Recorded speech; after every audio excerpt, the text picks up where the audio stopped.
तो हो सकता है तुम कंपनी के सेठ हो, तुम्हारे हाथ के नीचे 100 मुलाजिम काम कर रहे हो, लेकिन घर में जाओ तो सेठ नहीं शोहर ही बन के जाओ। हो सकता हो तुम उस्ताद हो, बाहर तुम टीचर हो, तुम्हारे सैकड़ों की तादाद में शागिर्द हो, घर जाकर के भी टीचर ही ना बनो, घर जाकर के भी प्रोफेसर ही ना बनो, बल्कि घर में तुम अपनी बीवी के साथ तुम शोहर ही हो। तुम कंपनी के सेठ बाहर, तुम उस्ताद बाहर, लेकिन खातून के साथ शोहर वाले सुलूक में यह होना चाहिए, कभी औरत तुम्हारे साथ मजाक कर ले तो इस तरह बिगड़ने की जरूरत नहीं कि बाद लोगों के मुतालिक ये सुना है, वो कहते हैं बाहर 200 लोग मेरे हाथ के नीचे काम करते हैं, तू कैसी औरत है, तुझे बात करने की तमीज नहीं। बाहर जानती हो मेरी कितनी इज्जत होती, बाहर जानती हो लोग मुझसे टाइम लेते हैं बात करने का, और तू मेरे साथ तू तड़ाक करती है। मेरे अजीजों, अल्लाह ताला ने उसे तुम्हारा हमराज बनाया है, शरीके हयात बनाया है, लाइफ पार्टनर है, उसको इतना इख्तियार दिया करो जितना तुम उसके साथ इख्तियार रखते हो। ये मेरे आका सल्लल्लाहु अलैहि वसल्लम की जिंदगी पाक, घरेलू हालात की खुशगवार जिंदगी हुजूर की मैं बताऊं। माँ आयशा सिद्दीक़ा रज़ियल्लाहु ताला अन्हा एक कुंवारी औरत हैं, बाकी हुजूर सल्लल्लाहु अलैहि वसल्लम की सारी अज़वाज मुतहरात जितनी भी आई या तो बेवा थी या मुतल्लका थी। हजरत खदीजा रज़ियल्लाहु ताला अन्हा सबसे पहले निकाह में आई हुजूर सल्लल्लाहु अलैहि वसल्लम की। हजरत खदीजा बिनते खुवैलिद मक्का की मशहूर खातून थी, आपके अखलाक की वजह से पूरे मक्का वाले आपको ताहिरा कहते थे, आपका लक़ब ताहिरा था। आपका निकाह पहले अबू हाला नाम के एक शख्स से हुआ, उनके इंतकाल के बाद अतीक नामी एक दूसरे शख्स से हुआ, फिर उसके इंतकाल के बाद 2 शादियां ऑलरेडी हो चुकी थी आपकी, फिर आपकी उम्र 40 साल की हुई। रसूल करीम सल्लल्लाहु ताला अलैहि वसल्लम ने अपनी जिंदगी पाक में पहला निकाह अपनी 25 साल उम्र में 40 साल की बेवा खातून से निकाह फरमा रहे हैं। हुजूर पाक सल्लल्लाहु ताला अलैहि वसल्लम का यह निकाह बड़ी सादगी से हुआ, और हुजूर अकरम सल्लल्लाहु ताला अलैहि वसल्लम पर सबसे पहले ईमान लाने वाली भी आपकी शरीके हयात खदीजा रज़ियल्लाहु ताला अन्हा ही हैं, वह उम्मुल मोमिनीन सबसे पहले ईमान लाने वालियों में से। हुजूर सल्लल्लाहु ताला अलैहि वसल्लम की हर मकाम पर वो सपोर्टर रही हैं, आपकी हिमायत के लिए खड़ी रही। हुजूर अकरम सल्लल्लाहु ताला अलैहि वसल्लम उनका दिल रखने के लिए हर उनकी खुशी का ख्याल फरमाया करते थे, उनकी खुशियों का ख्याल फरमाया करते। और सेम यही हजरत खदीजा की। मैं कहता हूँ शादी से पहले हर नौजवान को चाहिए कि मेरे आका सल्लल्लाहु अलैहि वसल्लम की अज़दवाजी जिंदगी को भी पढ़े। ये नहीं कि तुम मर्द हो तो सारी खिदमत तुम्हारे लिए होनी चाहिए और तुम औरत के लिए कुछ ना करो। जैसे कि बाज लोग जब भी औरतों में खिताब करते हैं, बयान करते हैं, तो सबसे पहले औरतों को यही बताया जाता है मर्द दिन भर थकान से चूर चूर घर में आए तो तुम उसको मुस्कुरा करके इस्तेकबाल करो, ये औरत के ऊपर फर्ज है, तुम उसको मुस्कुरा कर इस्तेकबाल करो, उसकी थकान चली जाए तुम्हें एक सदक़े का सवाब है। मेरे अजीजों, ये गाड़ी का पहिया एक टायर से नहीं चलता, तुम सारी मुस्कुराहट सिर्फ औरत ही के ऊपर थोपोगे। यहां पर तुम्हें यह भी कहना होगा, हो सकता है कभी दिन भर की थकान औरत को भी हो जो सुबह से शाम तक काम कर रही हो, तुम आकर के उसे भी मुस्कुरा करके कहो दिन भर आज तुम्हें ज्यादा थकान हुई होगी। हमेशा मियाँ ये क्यों चाहते हैं कि मेरी थकान वो पूछे ना, बल्कि आप खातून की भी मिजाज पुरसी करें। ये दोनों टायर हैं, दोनों का बैलेंस बरकरार हो। मैं अभी बताता हूँ, हुजूर पाक सल्लल्लाहु ताला अलैहि वसल्लम हमेशा ये फरमाते, अगर अपनी अज़वाज मुतहरात में से कोई नाराज हो तो हुजूर उन्हें मनाते। आप सोच रहे होंगे क्या दुनिया में कोई ऐसा भी है जिसको हुजूर से नाराज होने का हक है? हुजूर से नाराज होने का हक है? हाँ, सिर्फ बीवियों को हक था जो आम जिंदगियों में होता है, लेकिन उस नाराजगी का मतलब रसूल से नाराजगी नहीं, शौहर से किसी मामले में हो। हुजूर पाक सल्लल्लाहु ताला अलैहि वसल्लम खुद फरमाते हैं हजरत आयशा से, ए आयश, जब तू मुझसे नाराज होती है तो मुझे पता चल जाता है। हजरत आयशा पूछती हैं, आप कैसे जानते हैं मैं नाराज हूं कि खुश हूं? हुजूर फरमाते हैं, जब तू खुशी में रहती है, कसम खाती है तो यूं कहती है रब्बे मोहम्मद की कसम, और जब नाराज रहती है तो कहती है रब्बे इब्राहिम की कसम। यह हजरत आयशा की आदत थी, जब घर में कुछ बातें इस तरह से हो जाएं तो कहती इब्राहिम के रब की कसम, मैंने ऐसा नहीं किया। हुजूर फरमाते हैं, जब जब तू इब्राहिम के रब की कसम खाती है मुझे लगता है तू नाराज है।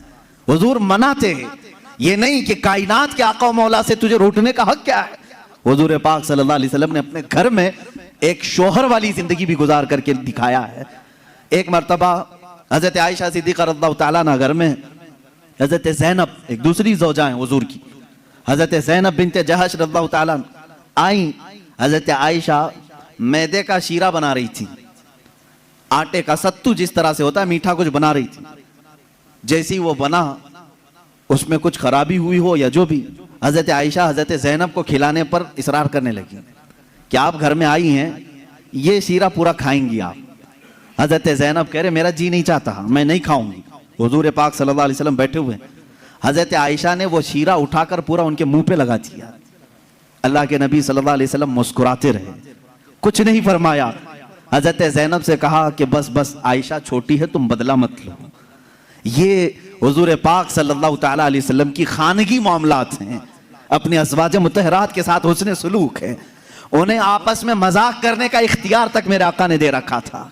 ये नहीं कि इतना टाइट करो कि हंसना भी मुश्किल हो जाए, इतना तुम उनके ऊपर सवार हो जाओ कि बात करना भी मुश्किल हो जाए। नहीं, रसूल पाक सल्लल्लाहु ताला अलैहि वसल्लम ने अपनी अज़वाज मुतहरात को एक खुशहाल जिंदगी गुजारने के घर इनायत फरमाए थे।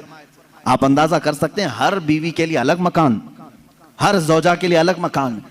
हुजूर पाक सल्लल्लाहु ताला अलैहि वसल्लम की आदत मुबारका थी, हर खातून के पास बारी बारी तशरीफ ले जाते हैं, सबके पास बराबर का बराबर वक्त देते हैं। हजरत आयशा और अल्लाह ताला ने उसमें सबसे छोटी उम्र के लिहाज से। मैं यही कह रहा हूं कि औरत को तरबियत देकर कामिल बनाना यह अखलाक रसूल है। हुजूर सल्लल्लाहु ताला अलैहि वसल्लम की सुन्नत पर अमल करना चाहते हो नौजवानों, पहले से ये समझ करके चलो।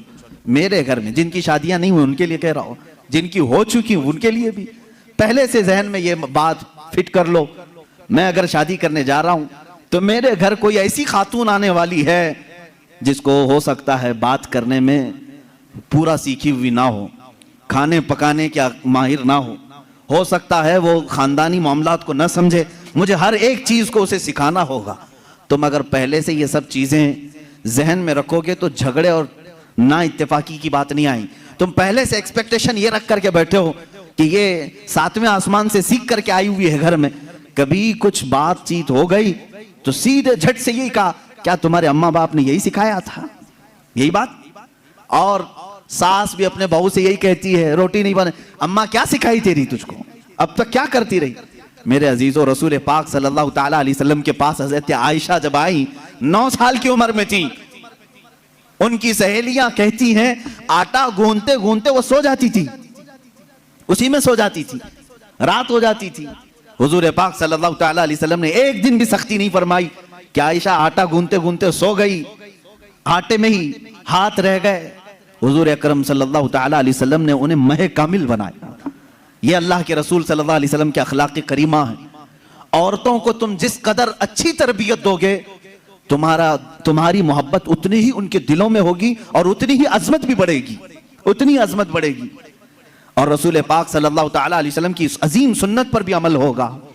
बाज लोग ये सोचते हैं कि फुल हाई क्वालिफाइड चाहिए, पूरी तरह से मैच्योर चाहिए, तो तुम्हारा ये एक्सपेक्टेशन बाज दफा तुम्हें धोखा दे देता है।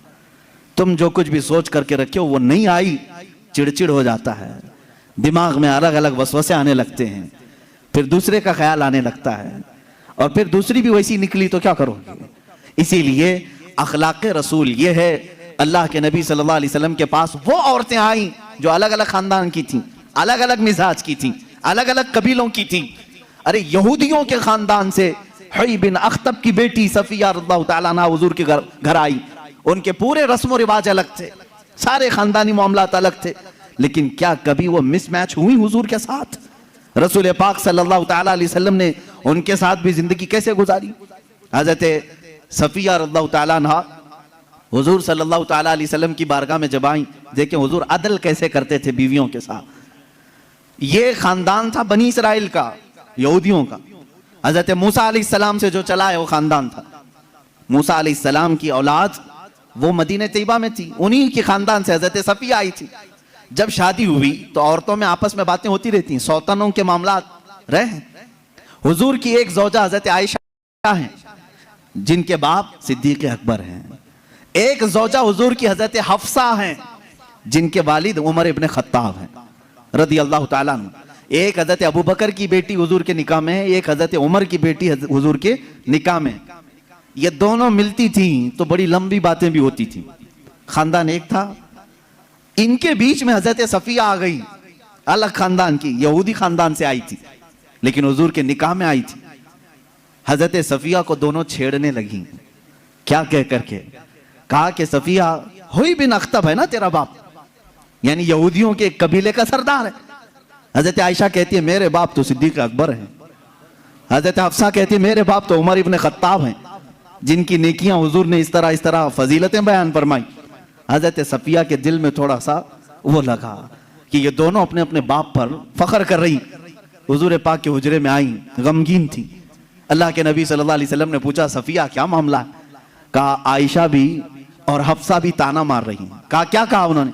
आयशा कहती है मेरे बाप अबू बकर हैं, हफ्सा कहती है मेरे बाप उमर हैं, तेरे बाप तो यहूदी खानदान का सरदार है। हुजूर ने फरमाया जाओ अब जवाब दो, आयशा को भी और हफ्सा को भी। हुजूर सिखा रहे हजरत सफिया को। कहा क्या जवाब दूं? कहा जाके कहना मेरे बाप मूसा अलैहिस्सलाम हैं, मेरे चाचा हारून अलैहिस्सलाम हैं और मेरे शोहर मोहम्मद रसूलुल्लाह हैं। वो आई फख्र के साथ कहा मैं उस खानदान से हूं कि मेरे आबा व अजदाद में मेरे बाप मूसा अलैहिस्सलाम हैं, नबी हैं, और मेरे चाचा हारून अलैहिस्सलाम हैं, और मेरे शोहर का तो क्या कहना सैयदुल अंबिया है। हजरत आयशा और हजरत हफ्सा ने कहा जरूर ये रसूल पाक ने तुझे सिखाया होगा, ये बात तुझे हुजूर ने बताई होगी। ये घरेलू जिंदगी थी मेरे आका सल्लल्लाहु तआला अलैहि वसल्लम की।